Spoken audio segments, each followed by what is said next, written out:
Aside from having a 15 amp motor and a 12.5 inch cutting capacity, the Win Thickness Planer also boasts a simple design to make it easy to swap out its carbon steel double-edged SK5 blades.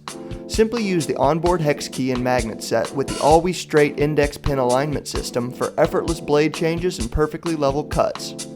To check and change the blades on your thickness planer, start by removing the reversible dust chute from the back of the planer. To do this, unscrew the two thumb screws from their opposing corners and set the chute to the side. Next, remove the adjustment hex key found on the right-hand side of the planer just above the tray.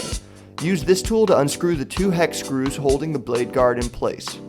Slide the blade guard out from the thickness planer and set it to the side, using its included tray as a means of organizing loose thumb screws and hex bolts. Next, press down on the red spindle release button found on the left-hand side of the planer to allow the cutter head to move freely in either direction. Carefully rotate the blade until it locks into place with the 6 jib bolts facing upwards. Using the provided hex wrench, unscrew these bolts and put them in the storage tray for safe keeping. Once you've unscrewed these 6 jib bolts, the jib itself can also be removed. Underneath this, you'll find the blade itself along with 2 small springs. Set the springs to the side and then use the 2 included magnets to carefully lift the blade from the cutter head. Keep in mind that all included blades are fully reversible, so you can either replace the whole thing or simply switch it around to face the opposite direction. In order to ensure straight cuts, there are 2 index pins alongside the edge of the cutter head.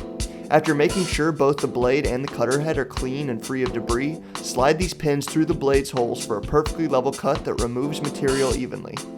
Now it's time to put everything back. First, put the 2 springs in place before replacing the jib.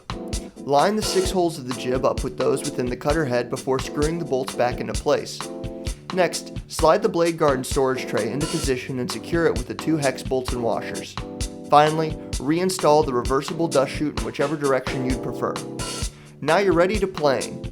Always test your planer on a piece of scrap wood before really putting it to work on the good stuff. And remember, for helpful how-tos, product demos, and fun and simple woodworking projects, remember when.